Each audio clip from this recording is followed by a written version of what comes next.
Pennsylvania adalah salah satu negara bagian yang masih melakukan penghitungan suara. Penghitungan suara di tempat ini lebih banyak dibanding negara bagian lain, sehingga diprediksi memang tak bisa sehari penghitungan. Ditambah sistem penghitungan yang digunakan membutuhkan waktu lebih lama dari yang diperkirakan. The counting is continuing. It's just the reporting is delayed because we have to do the machine totals first. That's just the configuration of our system. We've never had to count this large number of mail-in ballots and have an in-person election. Pennsylvania adalah satu dari 4 negara bagian yang ditunggu kedua calon presiden petahana Donald Trump dan penantangnya Joe Biden. Pada 2016 melawan capres Partai Demokrat Hillary Clinton, Donald Trump menang di Pennsylvania. Selain Pennsylvania, ada Georgia, North Carolina, dan Nevada yang jumlah suaranya ditunggu kedua capres. Jumlah suara elektoral tertinggi di Pennsylvania, yakni 20 suara, sangat dibutuhkan Trump untuk mendekati perolehan suara Joe Biden yang kini unggul sekitar 50 suara elektoral. Tapi belum juga ada pemenang, kedua calon presiden mulai berpidato soal pilpres dan potensi kecurangan yang muncul. Mahkamah Agung menunggu pengaduan bila ada kecurangan pada Pilpres Amerika Serikat. We could know the results as early as tomorrow morning, but it may take a little longer. As I've said all along, it's not my place or Donald Trump's place to declare who's won this election. That's the decision of the American people. But I'm optimistic about this outcome. And I want to thank every one of you who came out and voted in this election. And by the way, Chris Coons and the Democrats, congratulations here in Delaware. Pardon? John Carney. Hey, John, the Gov, yeah, the whole team, man. You've done a great job. I'm grateful to the poll workers, to our volunteers, our canvassers, everyone who participated in this democratic process. And I'm grateful to all of my supporters here in Delaware and all across the nation. Thank you, thank you, thank you. And folks, you heard me say it before. Every time I walk out of my grandpa's house up in Scranton, he'd yell, "Joey, keep the faith." And my grandma, when she was alive, yelled, "No, Joey, spread it. Keep the faith, guys. We're going to win this." Thank you, thank you, thank you. We were getting ready to win this election. Frankly, we did win this election. We did win this election. So our goal now is to ensure the integrity for the good of this nation. This is a very big moment. This is a major fraud in our nation. We want the law to be used in a proper manner. So we'll be going to the U.S. Supreme Court. We want all voting to stop. We don't want them to find any ballots at 4 o'clock in the morning and add them to the list, okay? It's a very sad moment. To me, this is a very sad moment, and we will win this. And as far as I'm concerned, we already have won it. So I just want to thank you, and I want to thank all of our support. Associated Press mencatat posisi Biden unggul dengan 264 suara elektoral. Trump di posisi 214 suara elektoral. Biden tinggal mendapat 6 suara elektoral untuk mengunci kemenangan menjadi presiden terpilih Amerika Serikat. Di Nevada, salah satu tempat yang ditunggu punya 6 suara elektoral. Tapi semua masih belum pasti hingga seluruh suara dihitung oleh Komisi Penghitung Suara masing-masing kota dan negara bagian.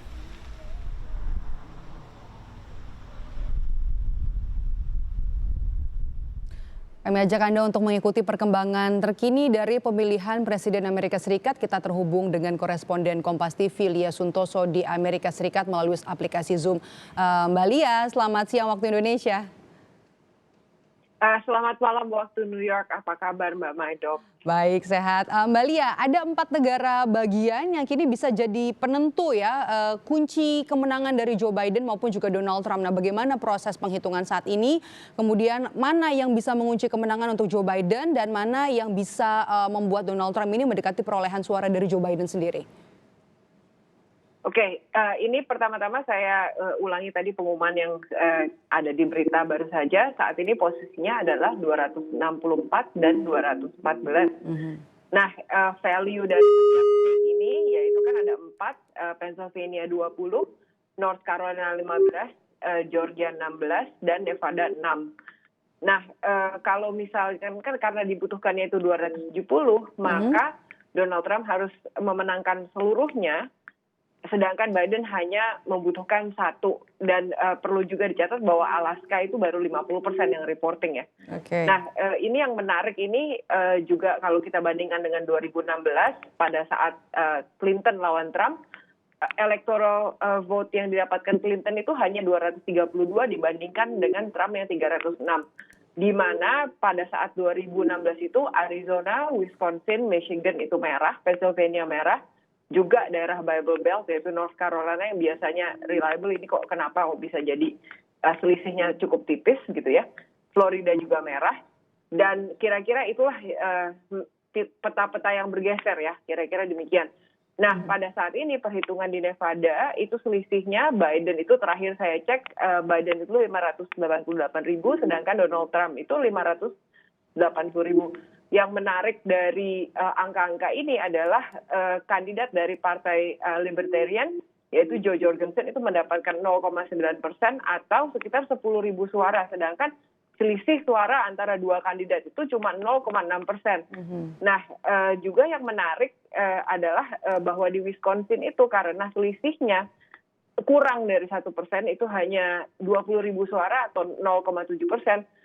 Terakhir saya cek itu selisihnya sekitar 20.000 sekian gitu ya, 1.630.000 sekian dikurangi 1.610.000 sekian. Ini juga menarik karena melihat suara dari Partai Libertarian itu si kandidat Joe Jorgensen itu sekitar 38.000 lebih gitu atau 1,2%. Selain juga proses penghitungan yang masih terus dilakukan, tadi kita Mbak Lia sempat katakan Alaska 50% suaranya baru selesai dihitung. Nah kemudian bagaimana dengan kabar penghentian penghitungan suara yang diminta oleh Donald Trump? Oke. Jadi begini ya, perlu juga diingat kalau election itu di Amerika itu hukumnya itu berbeda dari state per state. Jadi misalkan saya tuh dari home state saya kan New York ya, karena saya tinggal di New York dan saya praktek di New York. Ada beberapa state juga yang sebetulnya tidak punya dalam tanda kutip mekanisme untuk pengajuan recount. Contohnya misalkan Connecticut, Hawaii, New York gitu ya. Nah, jadi kalau misalkan proses recount ini ada yang bisa diminta, misalkan Nevada dan Pennsylvania itu ada mekanisme untuk recount, dan Wisconsin itu hanya bisa permintaan review untuk ballot. Nah, sedangkan kalau dari posisinya Trump sendiri, memang seperti yang tadi kan udah klipnya baru saja diputar gitu ya. Memang Trump sudah mengatakan kalau dia itu akan mengajukan melalui Supreme Court. Nah, ini kan bisa saja ya deja vu seperti kasus Bush lawan Gore waktu tahun 2000. Karena perlu diingat bahwa sebetulnya election itu kan bulan November, tapi sebetulnya electorate-nya itu baru akan di-cast itu artinya diberikan ya, di submit ke state itu pertengahan bulan Desember untuk kemudian ditetapkan di Kongres itu sebenarnya bulan Januari gitu kan. Nah, situasi ini sebetulnya ini memang suatu skenario yang mungkin ya, cuma perlu diingat juga marginnya pada saat itu sangat tipis, yaitu kalau di Florida itu cuma 537 suara. Dan sekarang sepertinya tidak setipis ini, kira-kira begitu. Jadi nanti kita lihat saja, karena memang kalau menurut berita yang saya baca, sudah ada beberapa lokasi yang Trump itu mengajukan challenges ya, legal challenges. Misalkan katanya ya, ada yang Trump meminta pemberhentian penghitungan di Pennsylvania, katanya itu, oh ya ini ada hal-hal yang kurang reguler gitu ya. Ada juga di Wisconsin seperti katanya ini kurang akses untuk sekian-sekian, dan ada juga isu yang beredar bahwa katanya ada ballot yang dihitung jam 4 pagi gitu kan. Nah, kita lihat aja seperti apa gitu.